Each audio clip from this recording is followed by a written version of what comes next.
அண்மையில இதே அரங்கத்துல நடைபெற்ற உலக முதலீட்டாளர் மாநாடு என்பது தமிழ்நாட்டை வளப்படுத்த உலகமே திரண்ட மாநாடு என்று சொன்னால், இன்று நடைபெறுவது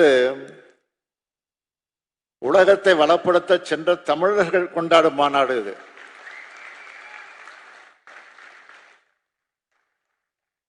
இந்த மாநாட்டுக்கு கிடைத்த மாபெரும் சிறப்புகள் ஒன்று, சிங்கப்பூர் உள்துறை மற்றும் சட்ட அமைச்சர் மாண்புமிகு சண்முகம் அவர்கள் இங்கு வருகை தந்திருப்பது. அவர் உலக புகழ்பெற்ற தமிழன் மட்டுமல்ல, உலகமே கவனிக்கிற பதவியில் இருக்கும் தமிழன். நான் சிங்கப்பூர் சென்றிருந்த போது நான் தங்கிய இடத்திற்கே வந்து எனக்கு சிறப்பு செய்தார். நேற்று அவரை என்னோட வீட்டுக்கே வரவழைச்சு மகிழ்ந்தேன்.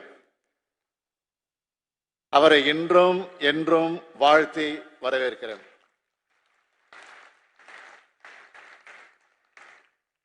அவரை மாதிரியே இந்த மேடையில உலகமெல்லாம் இருக்கக்கூடிய பல நாடுகளில் இருக்கக்கூடிய பல்வேறு பொறுப்புகள்ல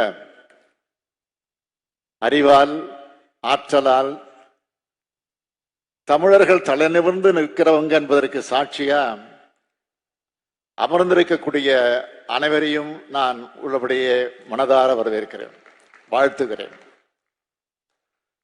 அனைவரது வருகைக்கும் முதலில் என்னுடைய நன்றியை தெரிவிக்கிறேன்.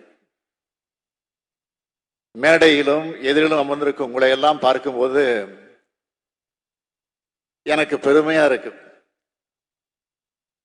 முயற்சி உடையார் இகழ்ச்சி அடையார் என்ற உழைப்பு திறன் தான் கடல் கடந்தும் தமிழர்கள் வெற்றிகரமாக வாழ காரணம்.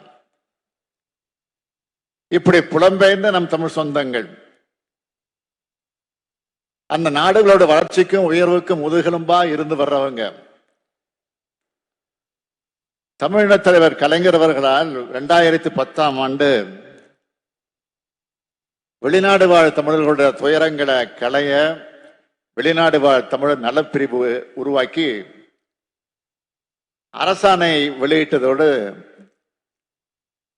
வாரியம் அமைக்கவும் சட்ட முன்வடிவு உருவாக்கப்பட்டுச்சு. ஆனா தொடர்ந்து வந்த ஆட்சி மாற்றம் காரணமா இந்த முயற்சிகள்ல தடை ஏற்பட்டுச்சு. ஆனா இப்போ அமைச்சிருக்கக்கூடிய நம்முடைய திராவிட மாடல் அரசு தேர்தல் அறிக்கையில் சொன்னபடி அயலக தமிழர் நலனுக்கு தனியா ஒரு துறையை உருவாக்கி தனி அமைச்சரையை நியமிச்சு உங்களுடைய அவசர தேவைகள் உடனுக்குடன் சிறப்பான முறையில் தீர்த்து வைக்கப்பட்டு வருது. ஒரு தலைவர் மற்றும் 14 உறுப்பினர்களை கொண்ட அயலக தமிழர் நல வாரியம் அமைக்கப்பட்டிருக்கு. இந்த துறையும் வாரியமும் சிறப்பா செயல்பட்டு வராங்க.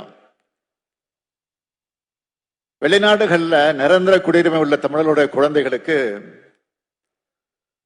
தமிழ் மீது ஆர்வத்தை உருவாக்கி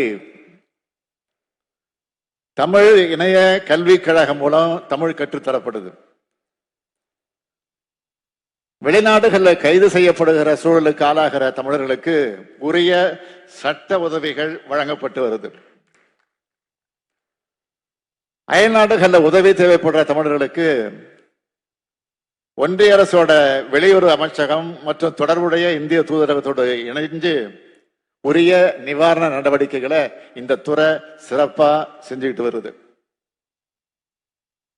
மருத்துவ இயலாமை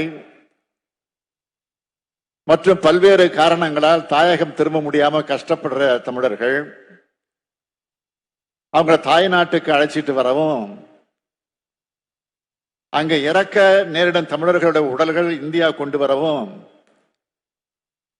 தமிழ்நாடு அரசால் 1 கோடி ரூபாய் சுழல்நிதி ஏற்படுத்தப்பட்டு